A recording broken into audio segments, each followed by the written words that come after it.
Do you want to ask questions, or you want me to make a statement? Would you mind just telling us a little bit about the Public Health Advisor? Sure. So, Cabarrus Health Alliance felt it was really important to go out with a public health advisory right now. Our cases of COVID have surged significantly in the past few weeks. We've gone from having only a handful of cases every day to this week we're seeing well over 200 cases a day coming in. We're at the point, as of today, just this week, Monday, Tuesday, and Wednesday, we have had over 800 cases reported. So we're on our way to a more than 1,000 cases in 1 week. Some of the most important data we look at for determining how significant the pandemic is the number of cases per 100,000. We are very high right now, as is the whole state and the country. We also look at the percent positivity, and our percent positivity test has gone up dramatically also in the past few weeks. To now it's over 14%, which is very, very high. Anything over 10% we really get concerned about. We're also always checking to see how the hospitals are doing, and when we reach a state where the hospitals are at high impact, that is very concerning. So all three of those statistics, which we have been monitoring very closely for the entire pandemic, are putting us at a very high transmission state right now, and we thought it was very important to bring that to the public's attention and to ask them to take extra mitigation strategies to protect themselves. So first and foremost, we need our community to get vaccinated. That is the best way to prevent this pandemic. Second, we need people to start social distancing as much as possible. Keep that 6 feet between themselves and others. Wash their hands. And if they have to go out in public and indoors especially, put on a mask again. I know there was we had a period of time where masks weren't required, but we are at such a high transmission rate again that we need to get this pandemic under control, and so we're strongly encouraging everybody to wear masks as they go into indoor settings, and even if they are outside but in an area where they cannot socially distance because of a large crowd gathering. Delta variant is surging. The vast majority of COVID in our community right now is the Delta variant. The problem with that is it is very contagious, as much as 3 times more contagious than some of the original COVID variants, and it is making people sicker. So we are seeing sicker people going to the hospital, younger people going to the hospital, and we want to reverse that trend by asking people to please be aware that we have had a surge and we need people to be vaccinated and wear a mask and socially distance and be much more careful right now while we're in this surge period. What are you seeing as far as young folks 0 to 17? Is that a big jump right now? We're seeing a lot of cases in that age group. In fact, right now, as I just said, we had 800 cases this week so far, and about over 20% of them are in that 0 to 17-year-old age group.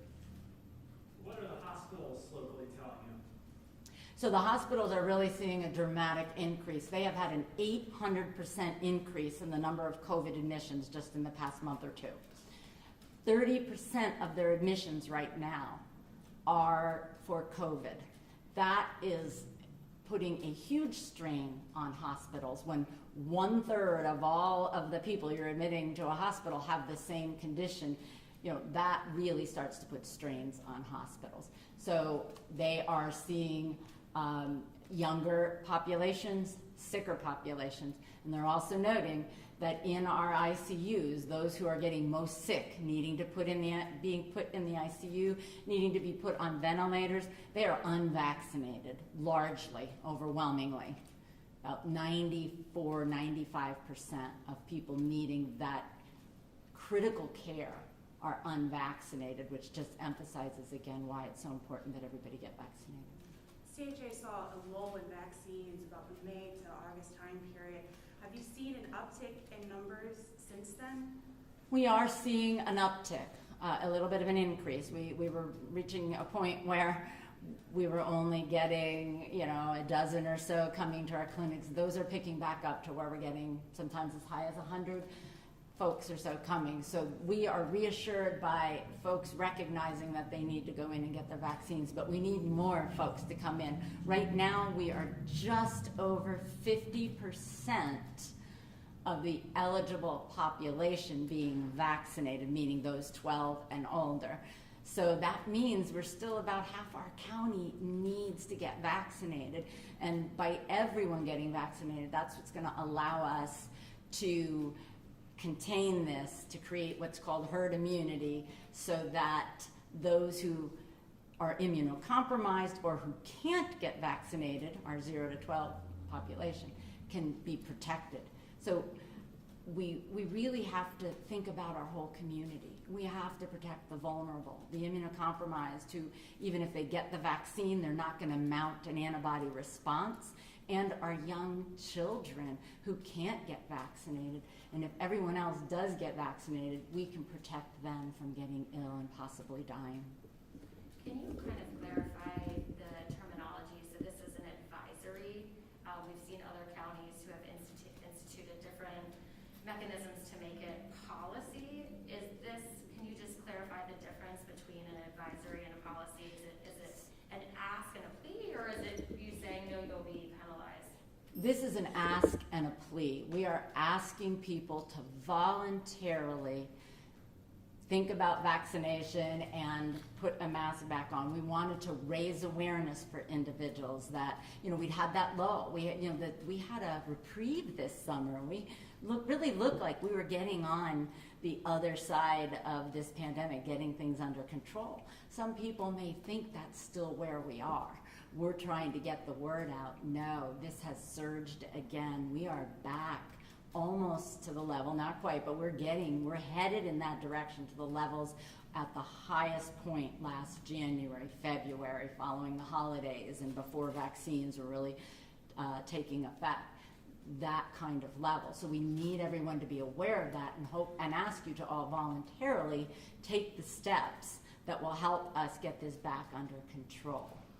Is it an ask of the health department to ask county commissioners to make it a policy, or is that something they won't do? What is, I guess, your recommendation? As of right now, we're having conversations with other local leaders around what steps might be necessary in the future if we continue to surge at the rate that we are surging. We're really hopeful, though, that our county will rally round and recognize that there is something they can all do to get this under control and take those steps and work with us and support us in making sure we protect everyone. What do you say to the person, the masks have just become so polarizing, what do you say to the person who may question their efficacy or whether or not they need to wear one, they still want to? Yeah, there's been lots of people who are saying that they do or they don't work, and the research is showing that they do reduce transmission. Are they going to completely stop transmission? No. There is no one strategy that's going to completely stop and end transmission. What we have to do are what we call layered mitigation strategies. So we want to get vaccinated, but then we still want to be careful and socially distance, and then we want to make sure we have a mask on. If we do all those things, we're going to markedly reduce the risk. So the research does support that having a mask on does reduce the number of people who become infected if they are in your presence. Right here in North Carolina, a study was done across all of the school districts this past year, and it clearly showed that school districts that had children wearing masks had less transmission throughout last year.